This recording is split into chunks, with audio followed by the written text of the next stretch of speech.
So welcome to you all. Last time, or the last grammar class, we were on egginess at lesson 4, and we'd reached the bottom of page 36. Just a couple of points I wanted to mention. I don't know if Odin, you mentioned to me in a chat that it was that Thomas Wood says that egginess was free online. Unless you miswrote Thomas. Yes, that's absolutely right. I think that came through in the chat. He wanted to let everyone know. That's right. But yeah. Yes. The answer is yes. There is a Thomas Egginess online. In fact, let me just. I'm going to share screen in a moment. I'm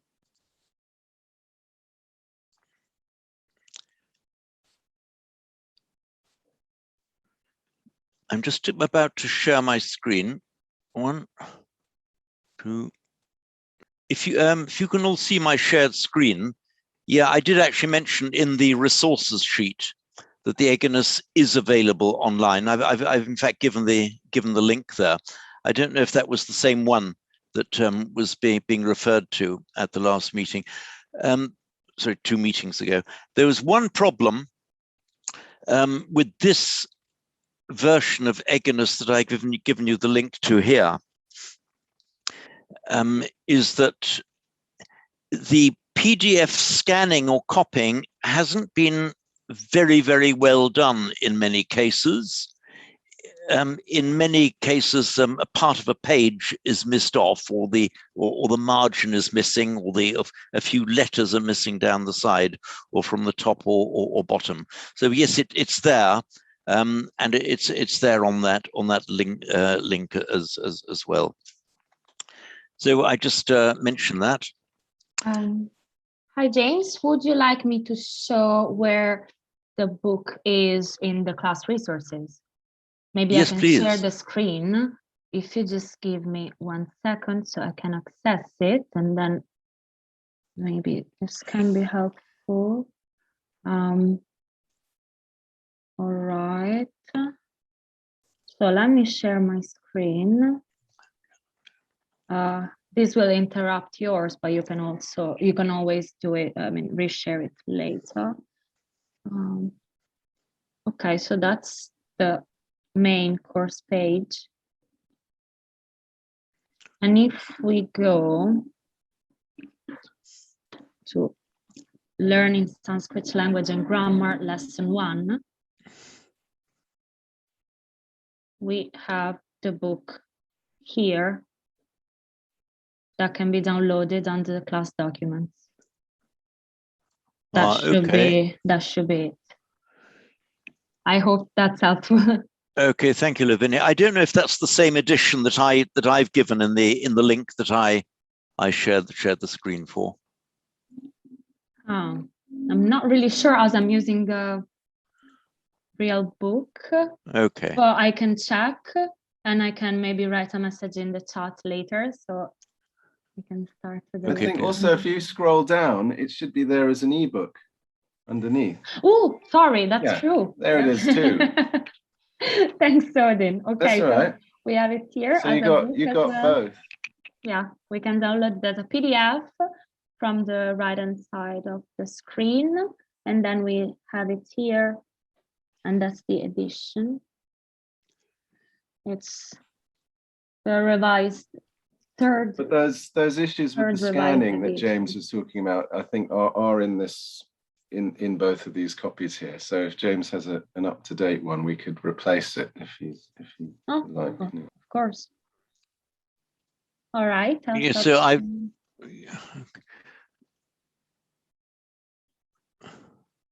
okay, anyway, so we've all got it through various sources, either the hard copy or the one on my resources sheet, or the one now that you've posted on your website.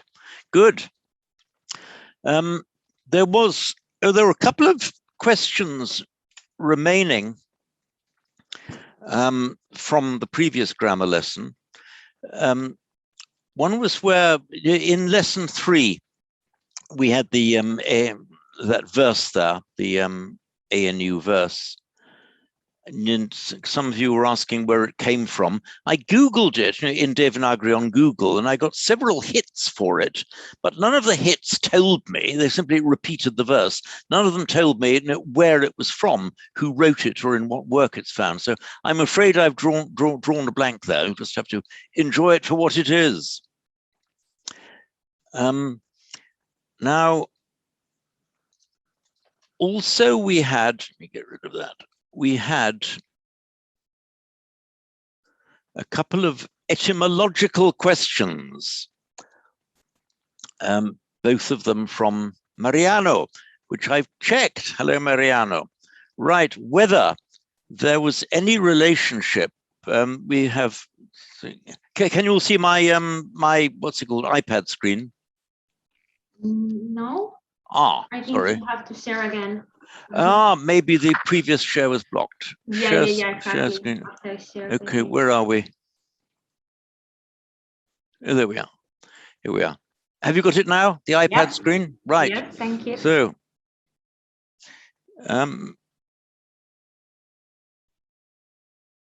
Mariana was asking whether there was any relationship, any etymological relationship between karuna, which we usually translate as compassion, and Italian caro, and Spanish caro, also cariño. Well, no. But hang on, Mariano, even better than that. Even better than the potential link between karuna and caro. There is the Italian, sorry, what language am I talking about? Sanskrit. There's the Sanskrit adjective charu. Charu. What does charu mean? Well, fairly accurately translated into Italian, it becomes caro. So, and you know, the French cher, and so on. And our English word cherish. So charu just means pleasing or dear. So there we are, a very precise link, not from karuna, but from something much closer.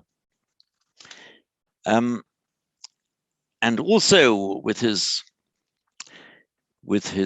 commendably insatiable desire to pursue etymology, Mariano asked whether the Italian nuotare, to swim, was any relationship with the no and nav. No, oddly enough, I would have expected there should not be, because after all, if you can either go by boat or you can swim, you know, they're kind of almost opposites. But nuotare, no, in fact, just a little. So sometimes from classical Latin into later Latin, you got the R changing to an O. So natare became notare, and as sometimes happens in Italian, that became nuotare. Anyway, we're here to do Sanskrit, not Italian. However much fun they are, it's worth pursuing these things. Also, one last point from the last lesson. Somebody mentioned that they're seeing references in the Buddhist scriptures to the Buddha as being delicate. You remember we had the word Sukumara used by Shantideva in a kind of sarcastic way. Oh, you delicate things. I think it was the Sanskrit equivalent of saying, oh, you diddums, or you little snowflake in modern English, Sukumara. And somebody said, well, they'd seen that delicate applied to the Buddha. Now, I wasn't able to find it. So I don't know if any of you now can point to any reference of the Buddha being called delicate. There is certainly his teaching is often described as sukshma. Remember when he was first deciding whether to teach or not, he called it nipuna and sukshma. too subtle, very subtle. But that's subtle rather than delicate. So anyway, if anyone has got the reference to the Buddha being called delicate, please let us know. I was just not able to find it. So back to our exercises. So we start now at the top of page 37.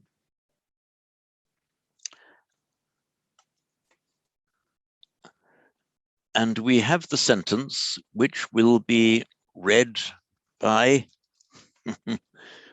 I'll be fair and just, I'll go across, as you appear on screen. So, goodness me, just as I had selected my victim, the victim's screen went blank. Goodness me, avoided the firing squad just in time. I won't name any names. Okay, who's the next person now appearing first on the screen? Oh, okay, Lavinia. On my screen now, we've got the two Italians next to each other. That's great. Okay, Lavinia. Can you do us the sentence G at the top of page 37? Okay, so sentence G is Ashvau na vadata, which should mean the two horses do not speak. That is absolutely correct. However, that was much too easy for me to let you go like that. Can you transpose that sentence into the plural? Just say generally, horses do not speak. Okay. Ashbah na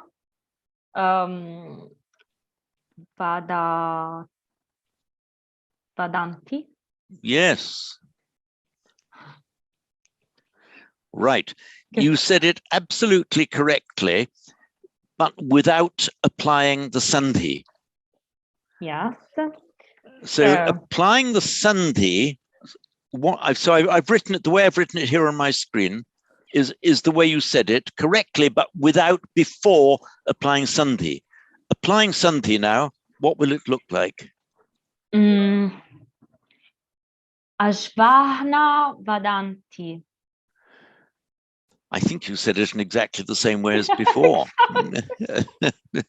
I'm still having issues with the sandhi. I mean, if I see it written, it's easier. Okay. But if I have to... Now, this is why I think it's so useful. Sorry? Say again? Ashvashna. Ah, okay, no. This is why it's so useful. Lavinia has just said she's having issues with sandhi. Okay, let's just look at this particular one. We're focusing on it, so none of you will ever make the mistake again, because we're now focusing on this one point.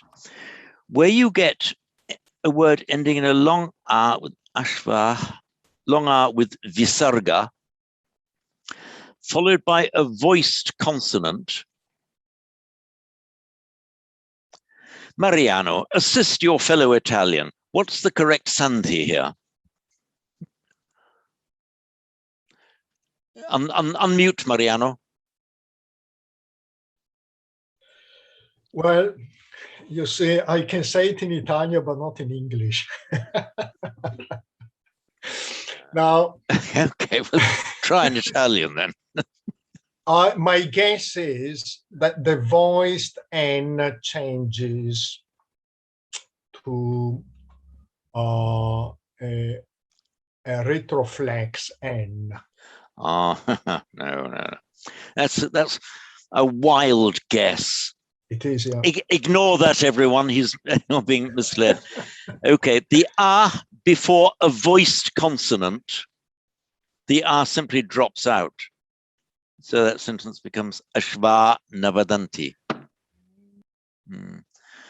This is a good moment to give you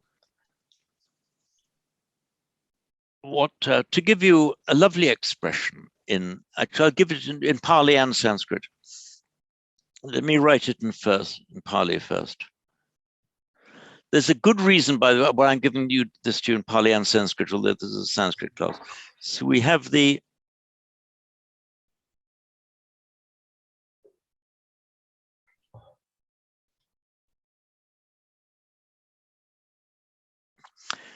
in Pali, sabbe satta sukhita hontu, may all beings be happy. What Bhikkhu Bodhidhamma describes as the war cry of the Theravada, well, the war cry of the Buddhists generally. Now let's put this into Sanskrit. Okay, and then you've got a nice Sanskrit phrase. So sabbe, sarve.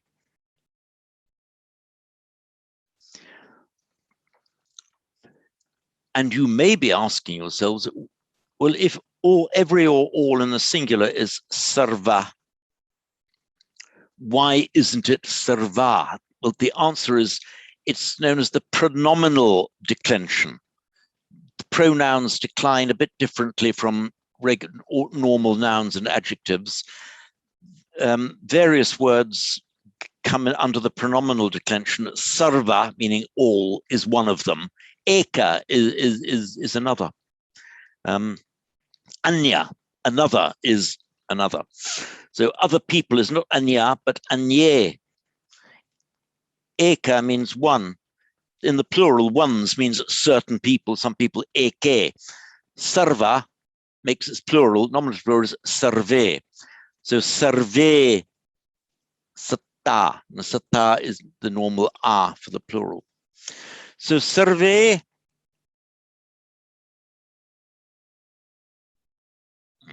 sattva, all beings. This is the regular with the visarga for the masculine plural. Sarve sattva, all beings. Now, sukhita. Let's just go on to the next screen before I come back here. We know the word sukha.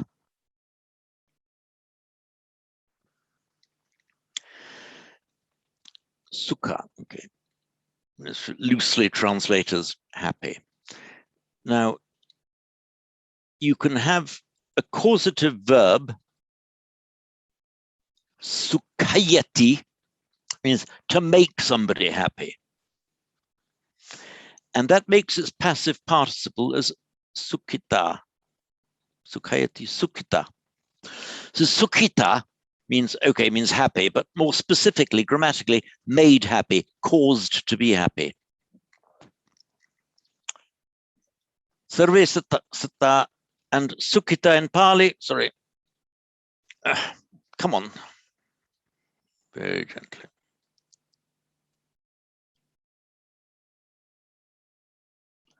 Sukhita, same in Pali and Sanskrit. Sukhita hontu bhavantu.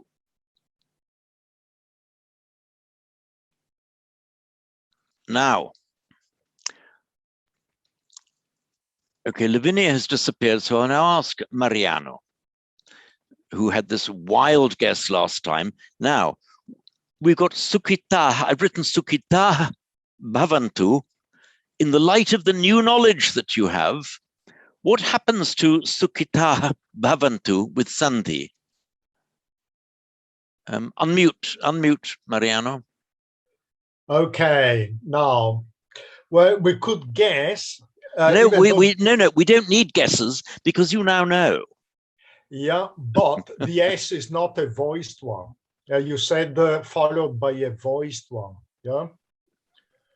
Now we need to expand it to say not just the voiced consonants. No, I said unvoiced. Unvoiced. Yeah. Oh, all right. That's why ashva n is voiced. Okay. So shva navadanti becomes the shva navadanti. So bh is a voiced consonant as well. So we could guess that it is Sarve Sattva Sukhita Bhavantu. Yes, without the visarga, I think you correctly pronounced it. That was right. Absolutely right. Thank you, Mariano. Good. So, Sarve Sattva Sukhita Bhavantu. So just now, so Mariano, the last thing, does this visarga here, but that I've just underlined, the arrowed, Sarve Sattva Sukhita, does anything happen to that?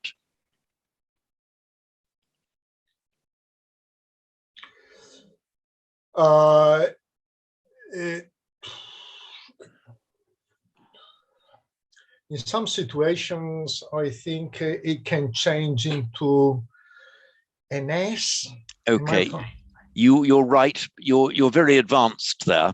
Usually it doesn't. Occasionally you see it, but normally it'll just remain as is.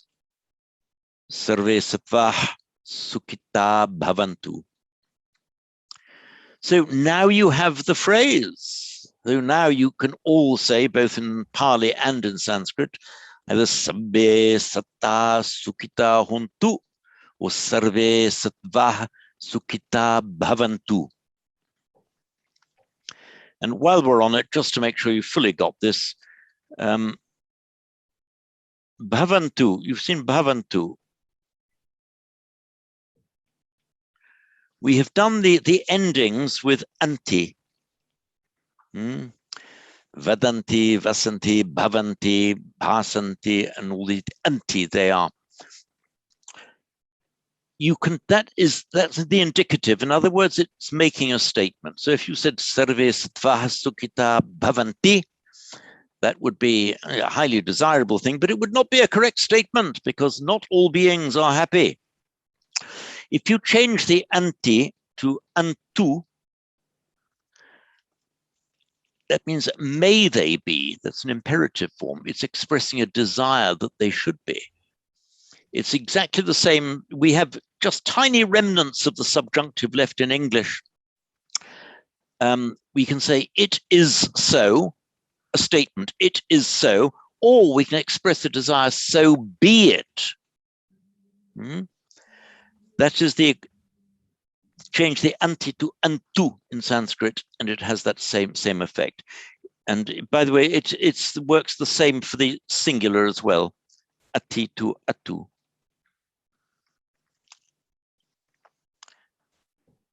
So the joy of victory, the blessing, may there be the blessing of victory, Jayamangalam Bhavatu in the singular, Jayamangalam Bhavatu. May there be the blessing of victory. Right, so I hope you've all got that. Let us then, so thank you very much, Lavinia and Mariano. And we come to, next on my screen is Aidan. Aidan, can you give us sentence H then, read it out in Sanskrit and then explain. Okay, sentence H, right? Rama Putram Vadati. Vadati. Rama Putram Vadati. Is that right? Does that sound right? So it's Rama, and Putram is the accusative of son. So Rama speaks to the son. Right, yes. Yeah. Can you just say that sentence again, making the visarga quite distinct? Right, well, Rama. Yes, Rama, very good. Rama Putram. Not as distinct as that, but anyway, very good. Over good. It falters me all the time. That's very good, Aidan. And is there any sandhi to be applied? Any changes to make for sandhi? Well,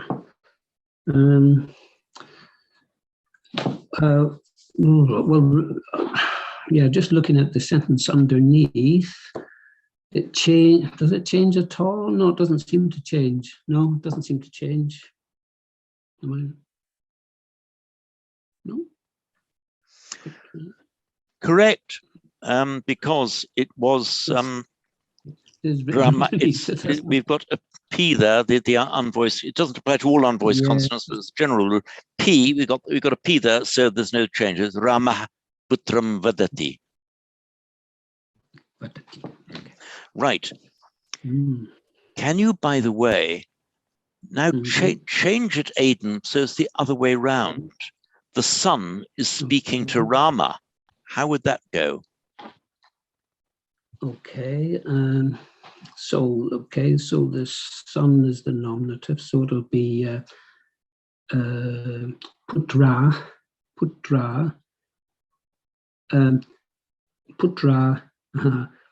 oh yes, and Rama should be in the accusative, so it's Ramnam Vadati, something like that. Yes, that is absolutely correct. Before you apply sandhi. Now apply sandhi.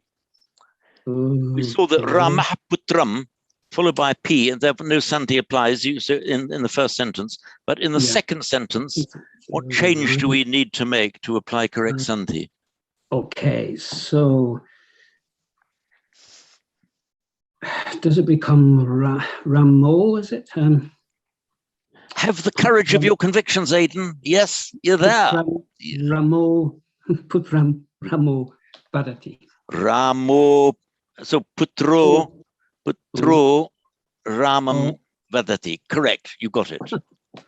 Ramah Putram Vadati or Putro Ramam Vadati. Good, you got it, Aidan. Well done. Yeah. Okay, if you think so. No, it was.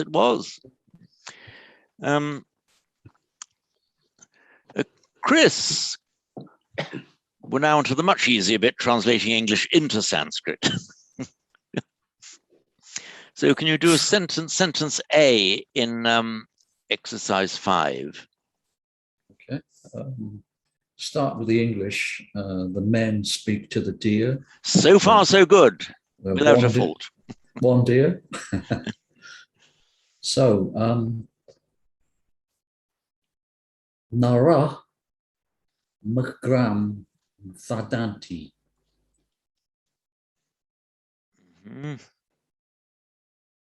So I heard you to say Nara Mikram Vadanti. Nara Mrigam Vadanti. Correct. Now apply sandhi. So in the case of the men or Nara, we drop the Visaga. Correct, yeah. So that would be Nara. With Migram, I think the M needs to be Anuswara. Anuswara, it does, yes. Yeah, so Nara Migram, Migram Vadanti. Right. I think I heard you say Migram is Mrigam. Mrigam. Mrigam. Mrigam. Yeah, that's a tricky one to pronounce, isn't it? Mrigam. Mrigam. Mrigam. You're putting the R after the G. It's Mrigam. Mrigam. That's it. You got it. Would you just now like to transpose it? Okay. So you have the deer speaks to the men. Okay, so I'm going to want the men in this case is going to want to be plural bahu accusative. Yes. So if the deer would be that's going to be eka nominative. So the migra. Okay, we're going to use it with just one deer here. So did you say mriga? I meant to say, I realize it's singular. So yeah, migra, okay. Migra, and then that's going to be bahu, watching accusative. So that's naran. Yes. And then we've got, need to adjust the verb to eka, sorry, that's going to be vadati, vadanti. No, I'm sorry, vadati. Vadati. That's right. So, mriga naran vadati, and let's apply sandhi to this sentence, and it becomes. I would think that the aspirate, the visaga would that drop out? More, yes, but more than that happens, because remember here we have a short ah because it's singular. Okay, would that be migro? Yes, it would. Yeah. Migro right. naran vadati. Correct. So the deer singular speaks to the men would be mrigo naran vadati. Yeah. Correct. You got that right. Excellent.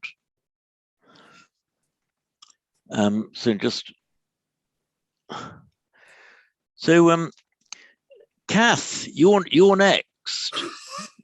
So sentence B, Rama speaks to the horses.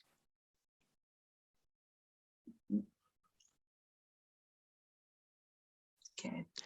So unmute, Kath.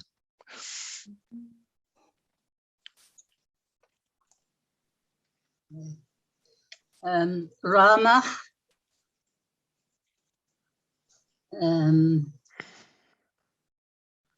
Ashvan Vadati. Yes. And now with Sandhi. Does that become Ramo Shvan Vadati? It does indeed, correct. So the ah plus ah merges to o. Ramo Shvan Vadati. Good, excellent, you got that right. Sentence C now. The next Sanyu, it's for you now. For sentence C, the son goes to the horse and stands. Yes, the son goes to the horse and stands. The son, putra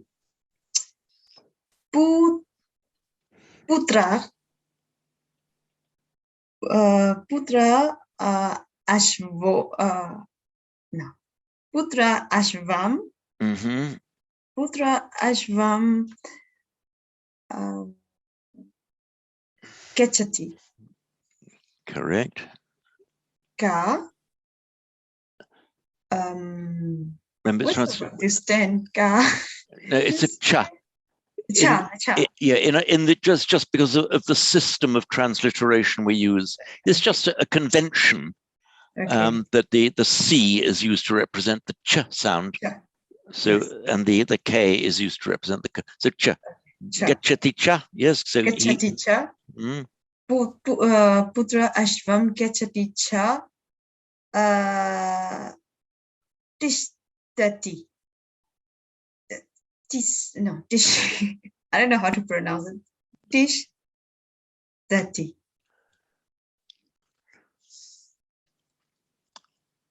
I'm waiting for one more syllable.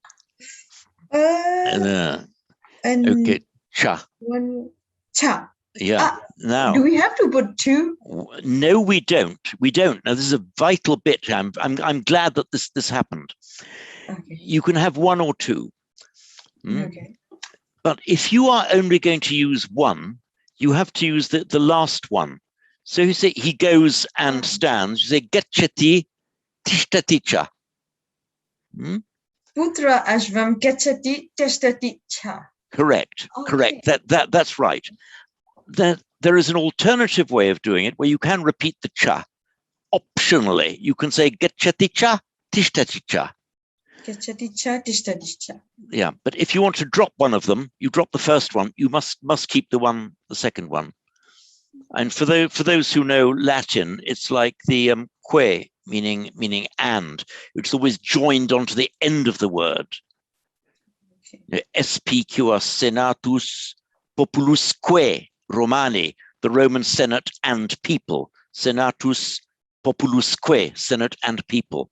So that Latin que is directly cognate and is used in the same way as the Sanskrit and Pali cha. Cha.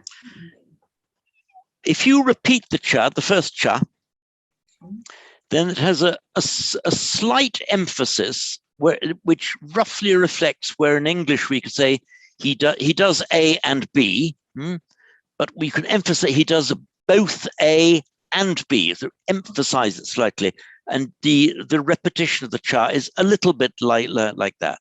It's optional with a slight extra emphasis. Okay. Okay, excellent. And one question. Please. If we change the accusative, do we have to change the order, or can we keep the same order? For example, from the previous one, here, Nara Mirgam Vadanti, and then if we change Mirga Mirko Naran Vadati. So instead of saying that, can we keep the same order or not? Yes, we can. We can. Nice question. I'll deal with that now, Sanyu. So, the men are speaking to the deer. We had, so with correct Santi now. Nara Mrigam Vadanti, the men are talking to the deer. The normal word order is as it's written here, the subject, object, and verb, just as in English, we have subject, verb, object. The normal word order, ordinary routine word order in Sanskrit and Pali is subject, object, verb. Now, in English, if you say the men talk to the deer, so did somebody speak? Okay. If in English we say the men talk to the deer, we know which is the object and which is the subject and which is the object because of the order of the words in the sentence. In Sanskrit, you could keep that same order but change the case. You could say, so if the deer are speaking to the men, so you could say Naran Mrigo Vedati. Now, that would be a slight departure from the normal word order, but still perfectly correct, because word order is much looser in Sanskrit than in English. Just as, for example, those who know Latin, it's much looser in Latin, because it's the ending of the word that tells you what its function is in the sentence. So here, we've got the ending an, so you know that that is an accusative plural. You know it has to be the objective. You've got mrigo vedati. We know that that has to be the subject. So naran mrigo vedati. So that is a departure from the usual word order, but it's absolutely correct. It has a slight difference of emphasis. For example, you can say, even in English, look at this sentence thing. I don't know him.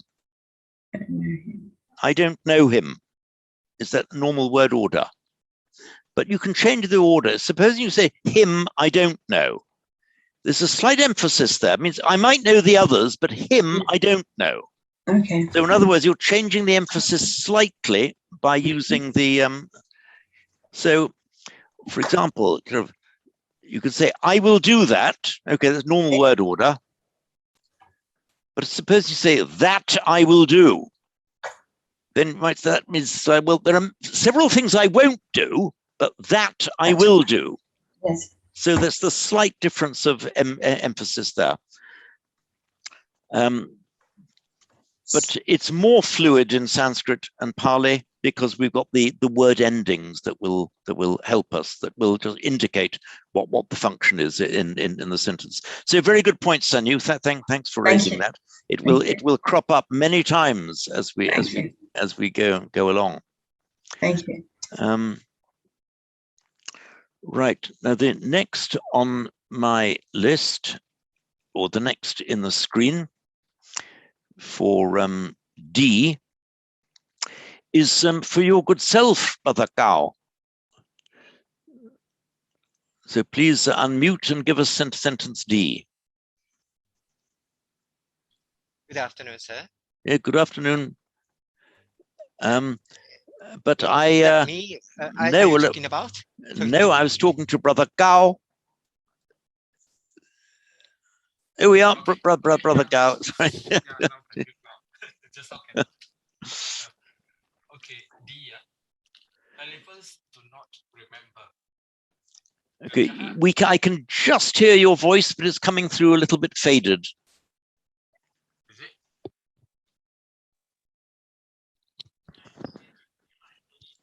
Is it okay now? Do you have a little mouthpiece on your headphones like this? Yeah, can you hear me now? That's perfect. I think you had it. Yeah. You had it up by the top of your head. Have it down by your mouth, and we'll hear. Yeah, that's good. Okay, clear. Yeah. Okay. All right. Number D. Elephants do not remember. Mm-hmm. So it is Gajaha na smaranti. Can you say elephants again? Well, in Sanskrit. Gajaha. Gajaha. Be careful of the long R. Gajah. Gajah. Yeah. Okay. Nasmaranti. Na smaranti. Yeah. Correct. Gajah. Now, and apply the correct sandhi to this. Gajah na smaranti. Good. That was absolutely correct. Can you now just expand a little bit and just say, the elephants remember the men? Gajah narang smaranti. Correct. So Gajan Ran Smaranti. Good. Okay, absolutely correct. Both correct. First time round. Good.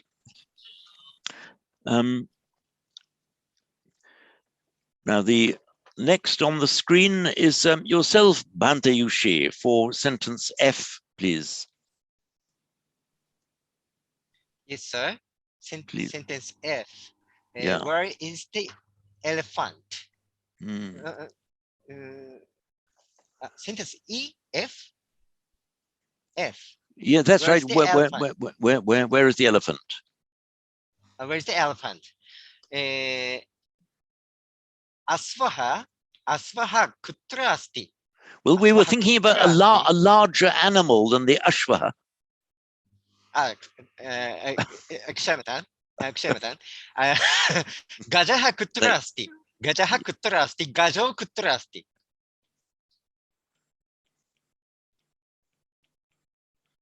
Kutra asti. Kutra bhavati. Okay, or bhavati. Kutra asti, kutra bhavati. Gajo kutra bhavati. Gajo kutra asti. Now you said gajo. We've got followed by a k, the unvoiced consonant. Right. Gaja. That's correct. Gaja. It remains without the sandhi. The correct sandhi is that the visarga stays. Gajaha kutra bhavati or kutra asti. Oh, by the way, you gave the alternative kutra asti. Pronounce that now with the correct sandhi. Gajo kutra asti. Gajo kutra bhavati. No, kutra asti. What should that become? Kutra. Gajo kutra asti. Kutrosti. Yes, you got it. Yeah, that was it. Kutrosti. Kutrasti. So it's the ending in an the next word beginning with an kutrasti, correct. And can you transpose that now into the plural, Bhante, for where are the elephants? Gaja kutra bhavanti. Gaja kutra bhavanti. Gaja kutra santi. Absolutely correct. Yes, you got that right. You were saying Gajo, you started off saying Gajo kutra bhavati. But remember, for those who whose main training has been in Pali and not Sanskrit, remember in Pali, words that end in an ah in Sanskrit, almost always o in Pali. Just without any sandhi, it just becomes o. So if, for example, if you say the word Buddha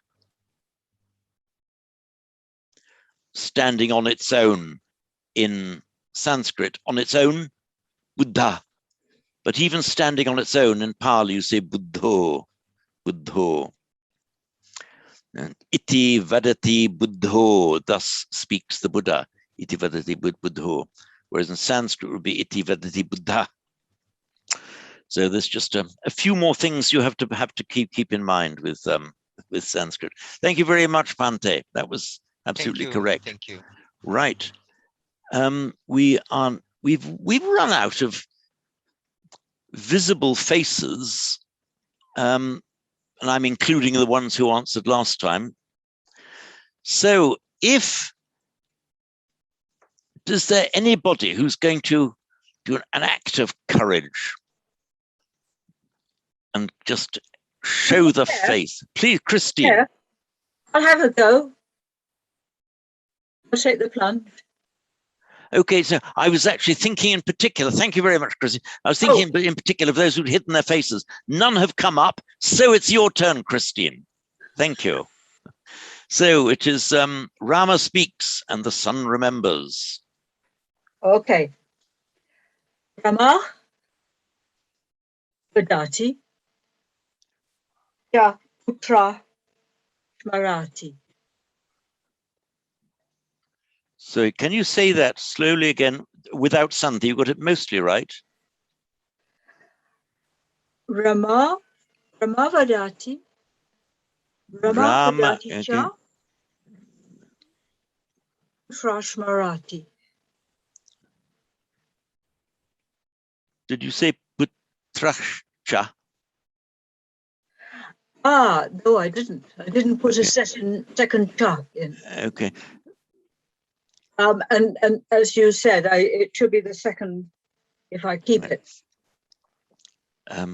Okay, right. Okay, so start again now. Rama speaks and the sun remembers.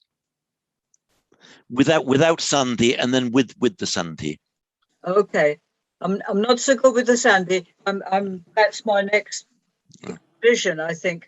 That is why you are here, Christine. We are getting better and better, visibly better. And we all are in front of everybody as time goes on.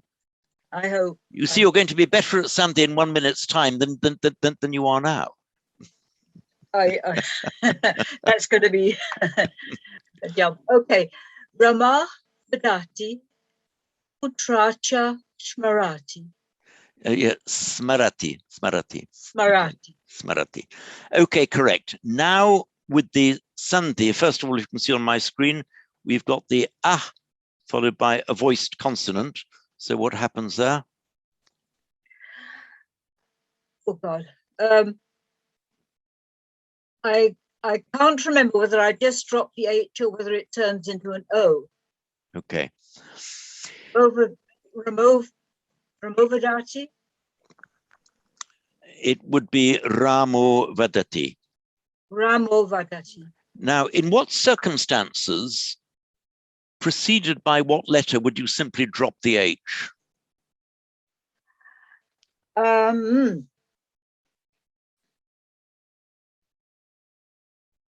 For instance, for example, a P. Okay, if, for example, the sons are speaking, sorry. Putra Vadanti. Now with the long R followed by the voiced consonant, all that happens, they just drop the visarga, drop that subdotted H. Putra Vedanti.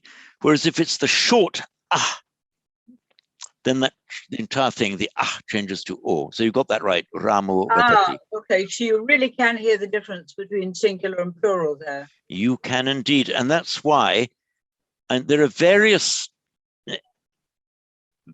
deficiencies or errors of pronunciation that one can let go because they aren't too important. But the distinction, there are two ones that you must never let go because they are crucially important, is the difference between the short and the long vowel, as you've just said there. So putra, putra. There's a big distinction. They're two completely different sounds for the native speaker. And the other one, of course, is the aspirate and the unaspirate, ta, ta, and so on. But this, but you're right. The distinction between long and short, it's very audible, and absolutely vital to get it right. That is why at these early stages, I'm being so boringly insistent on getting those right, because once you get them right now, and they'll be with you forever. It's helpful. Good. So also there's another sandhi to apply here.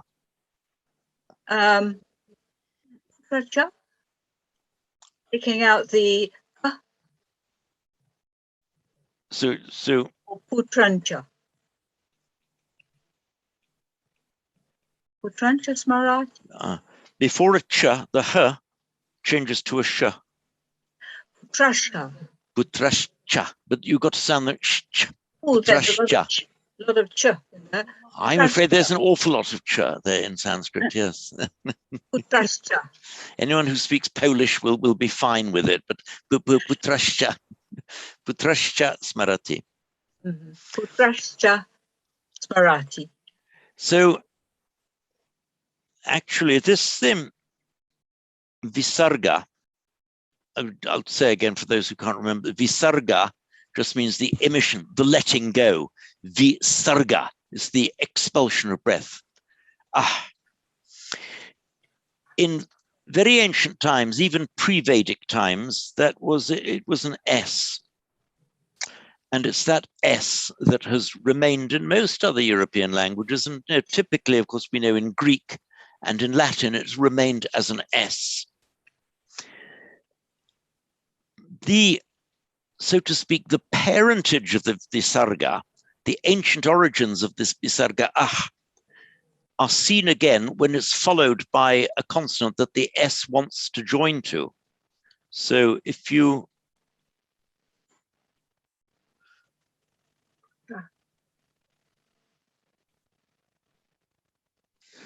putrastishtati, it goes back to an S before a T, because an S and a T, they're sounds that go well together.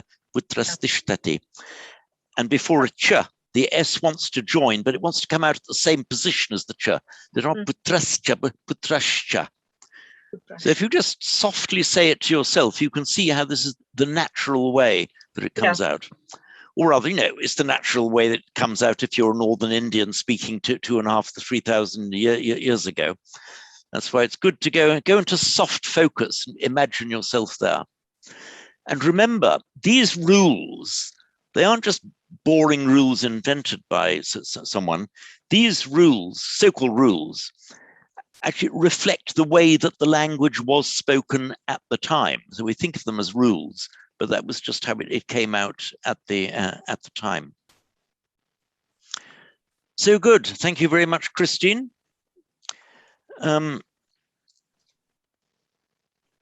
John, can you help us with the next one? They stand or they go.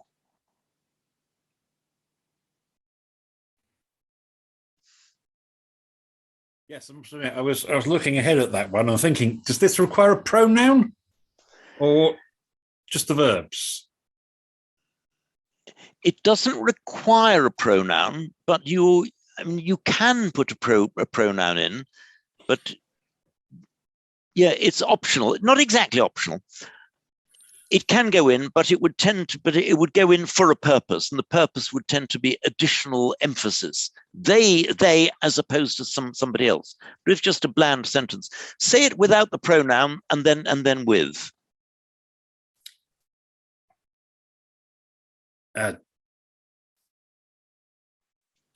Tishtanti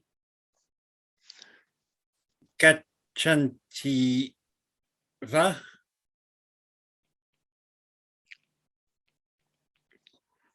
Sorry, say that again. Tishtanti gachanti va. Yeah. You were being just a tiny bit ambivalent about that. Okay, you probably get away with it being described as long, which is what it should be. But just a little bit on the va.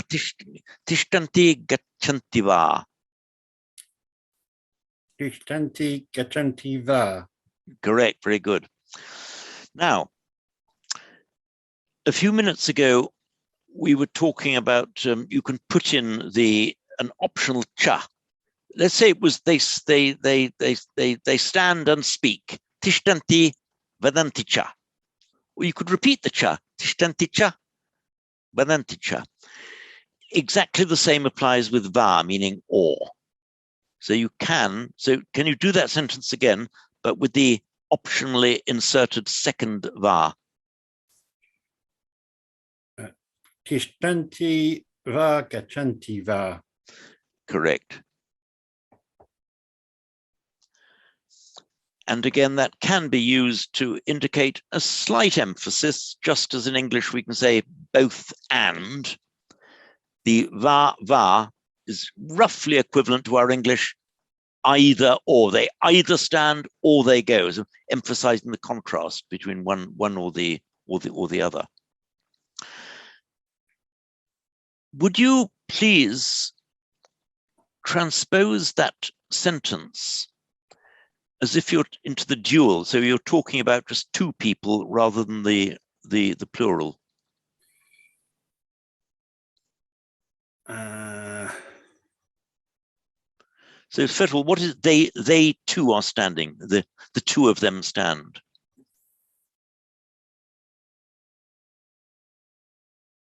Tishtata.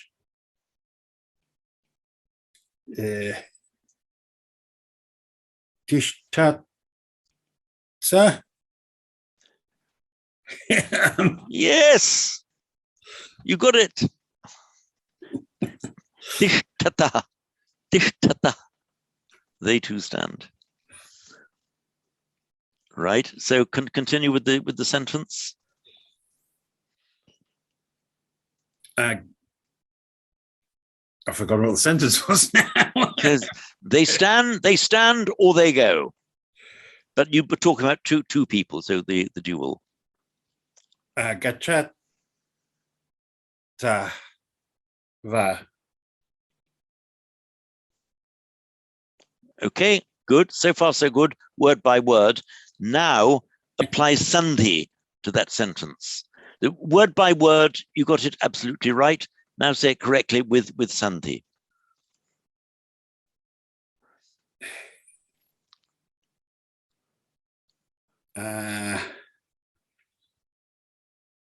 Yeah, I'm also struggling with the sandhi. Okay. Okay, so what have we got? Let me just underline the things you've got to think. We've got a short followed by the voiced consonant g. So we drop the visarga, yes? It's a short It's a short Oh, no, yes, I said. So that becomes an O. They're correct. So tishtatu, and for the next word, I've written here gachata va, but to apply sandhi to that becomes what?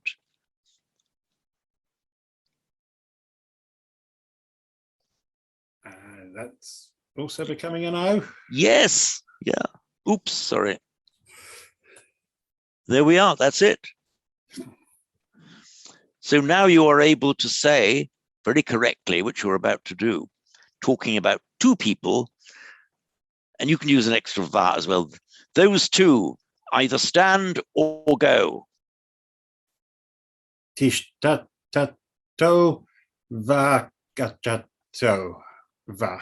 Correct, got it. Tishtatova gachatova. Oh, and you also were keen on putting in the pronoun, weren't you? I was asking about that because Okay. it doesn't have any standard nouns there, so I wasn't sure. Now, if you have this verb tishtanti on its own, let's say tishtanti, this just means they are standing.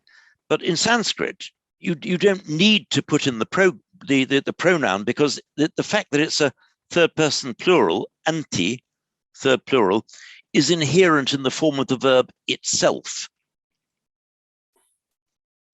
So it's and we get the same in through Latin, Italian, and Spanish. You see.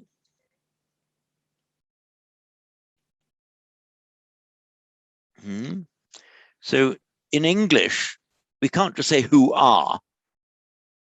We got to it's just bad English. We've got to have a pronoun. So asking who are you? But in Latin, you can say quis es, who are you? Because the form of the verb es itself means thou, singular you. And in Spanish, so quien eres? Eres can only be you singular. So in Spanish, quien eres? Who are you? Because the eres, you singular, is inherent in the verb itself. And the same in Italian. Chi sei? Who are you? Because the sei can only mean you singular. So there we are. The general rule is, and it applies in Latin and Italian and Spanish and Sanskrit and Pali, that you can omit the pronoun, and you include it either to avoid ambiguity or for emphasis. So I know would be janami. Janami. I know. He knows. Janati. So janami, I know. Janati, he knows. He, she, or it knows. If you want to say, I know, but he doesn't know, only then you'd put aham janami, sa tu, meaning he, however, but he. I know, but he doesn't know. You're emphasizing the difference between me and him. So aham janami, satu, na janati. Satu, he, however, na janati. You put the pronoun in there because you're emphasizing the contrast. I know, but he doesn't.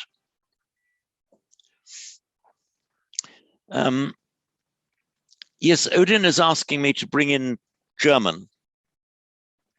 Okay, Odin, maybe I'll bring in a little bit of German next time, provided I'm also allowed to bring in Russian. Can I bring in Russian? I'm far more at home in Russian than in German. Okay. No, actually, the rule doesn't quite apply in German, because even though the inflections of the German verb will very often indicate the subject without the pronoun, German style generally requires that the pronoun does go in. I mean, I know, ich weiß, but you can't just say weiß. That would be bad German. I'm not going to stray too far into German. I'm not strong there.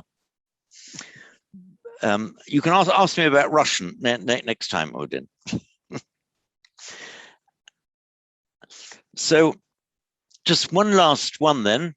Can we they stand or they go. So thank you very much for that, John. And sentence I. Crisul Zerbini. Okay, unmute. Sorry, Crisula.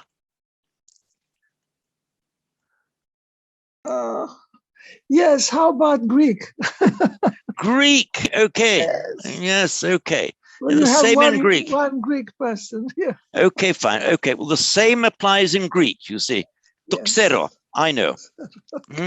Aftos xeri, he knows. So, xero xeri.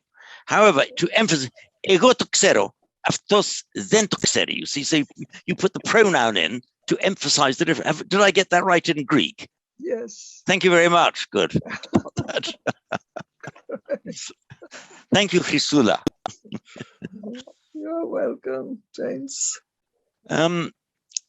So would you like to say in Sanskrit then, where does Rama stand? Who, me? No, I'm not good at Sanskrit. I have to. I learned a long time ago, but now I'm trying to remember, but okay, well, we don't force anybody. So we've got time, I think, just for one more. So we have to start repeating again. So Bhante, would you like to wind up before plunging into Pali in a few minutes' time? Where does Rama stand? Where is the Rama stand? Where does Rama stand? Hang on. Yes. Ramaha kutra tishtati. Ramo kutra tishtati. Is that right? It is correct. Thank you. Can you just pronounce that again? The first word in particular, or the entire sentence? Yes. Ramaha kutra tishtati. Okay. Ramo kutra tishtati. Did I hear you say Ramo? Ramo. No, no, it has to be Rama. Because followed by a curse. So Rama. So in a few minutes' time, when we're doing Pali, you'd be allowed to say Ramo. So where does Rama stand in Pali? Ramo kwa tishtati. Ramo kwa. But in Sanskrit, it has to be Rama kutra tishtati. Yes. If the sandhi is applied, Ramo kutra tishtati, is that right? No, it's Rama. No. Because it's an unvoiced ka. Okay. So I if, understand. Thank you. So if you say Ramo. Thank you very much. Yes. Okay. Ramo gacchati, but Rama kutra tishtati. Thank you. Thank Good. you for your Okay. correction. Thank you. You're most welcome. So there we are. We've come to the end, and thank you very much to you all. And I look forward to seeing you in a week's time, when we'll be back to the to a Bodhicharya Avatara. Yes, I have only one question. Please, Yes. Sanyu. For kutra as well, can we put at the beginning of the sentence or in the middle, the same, the order? You can change it. Yes, you can. Yes. Okay, So, Sanyu, would you now, this sentence I'm ringing here, yeah, okay. please give us that with a permissible different order. So, kutra Rama tishtati. No. Yes, but. So, kutra. Rama tishtati. Yes, but now one small thing, you've got to be so alert in Sanskrit with your sandhi. Kutra Rama. So what happens to the sarga before a T? Visarga Rama. we drop a H? No, No. for a T, it becomes an S. Ah, Yes. Kutra, okay. Rama Kutramas tishtati. Tishtati. Kutra Ramas Tishtati. That's correct. So we have to be careful, the Sandhi rules. You have to be terribly careful. Now, I'm drumming this into you. I mean, I know it's very long and boring, but that's the bad news. These rules have got to be learnt. However, Sanskrit is so regular that once you've got these rules into your head, you know, they don't jump about like some languages do. They're very regular, and it's always like that. It always follows those rules. So, you know, trust me, it is worth, you know, spending time, because once you've got it really in your head, everything else will flow much more easily. Thank you. This is one of those languages where you've got quite a bit of up front. Right. Thank you. Okay, then. So thank you all very much. Thank you. And I will see you in a week's time with the Bodhicharya Avatara. Thank you for joining me. Thank you.